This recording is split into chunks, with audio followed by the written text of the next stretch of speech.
다석 사상으로 읽는 삶과 죽음의 철학, 죽음 공부 쉬운 7번째 시간입니다. 오늘은 소로의 죽음에 대한 생각, 소로의 죽음에 대한 생각이라는 제목으로 말씀드리겠습니다. 소로는 자신의 마음속에 온 신성인 얼라를 체험하고 있었습니다.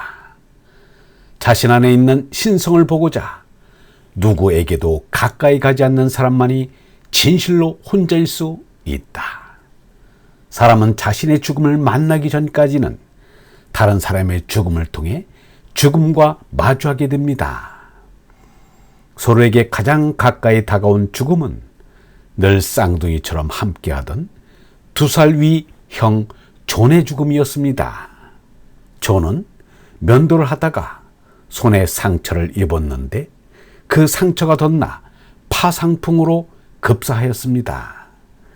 그야말로 소로에게는 날벼락이었습니다. 이 비극은 소로가 25살이 되던 1842년 1월 11일에 일어났습니다.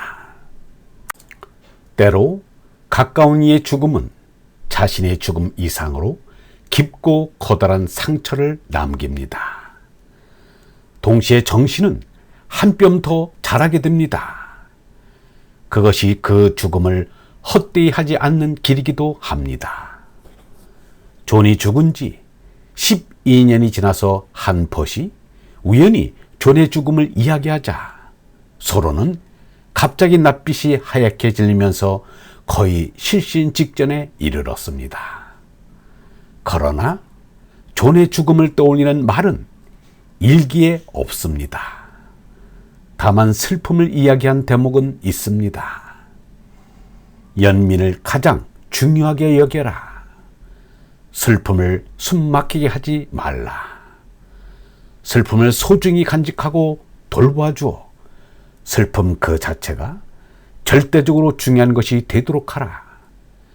깊이 슬퍼하는 게 바로 새롭게 사는 길이다. 존이 죽고서 3년이 지난 1845년 7월 4일에 소로는 월든 호숫가에 들어가 손수 오두막을 짓고 살았습니다.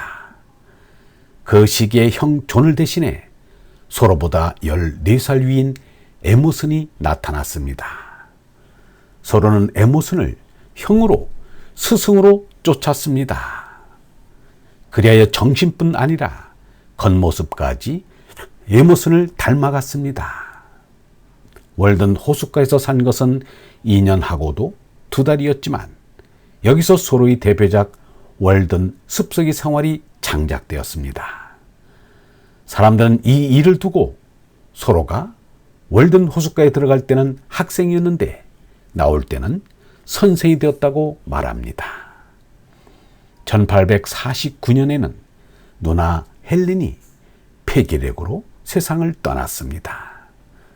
몇 년 후 그는 자신에게 이르듯이 마음을 다잡으며 이렇게 썼습니다.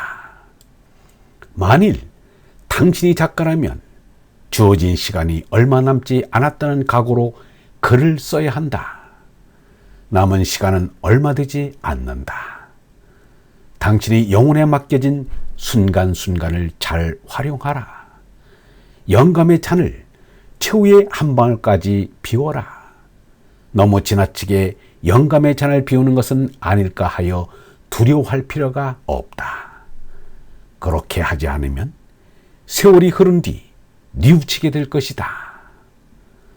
소로는 38살 때부터 벌써 건강에 이상 징후가 나타났습니다.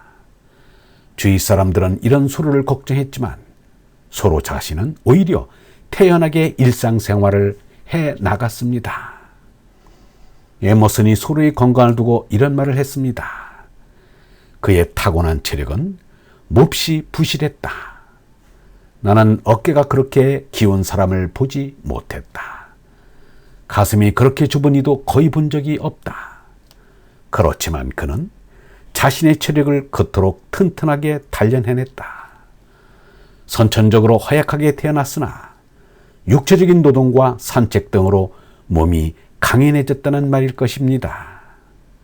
서로는 자신이 오래 살지 못하리라 예감이라도 한 듯이 죽기 11년 전에 이미 죽은 뒤의 일을 생각하였습니다.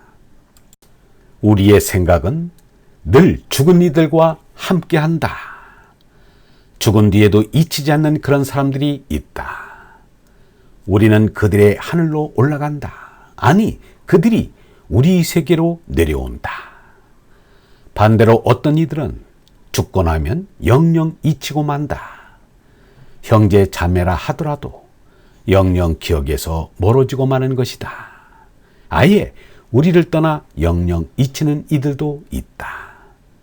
반면에 죽은 뒤 오히려 살아있을 때보다 더 가까워지는 이가 있다. 죽고서야 비로소 살아있을 때의 참모습을 드러내어 더 가까이 우리에게 다가온다. 죽어서 갈라지기는커녕 더 가까워진다. 시냇가를 걸어가면서 새처럼 즐거이 큰 소리로 기도하거나 조용히 묵도할 수도 있을 것이다.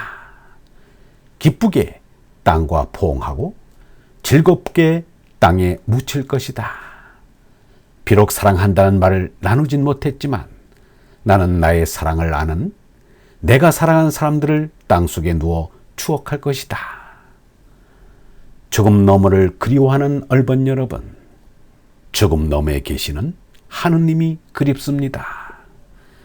그 그리움으로 하느님 품에 안길 일만 생각합니다. 영성신학원 다속아카데미의 하늘소리였습니다.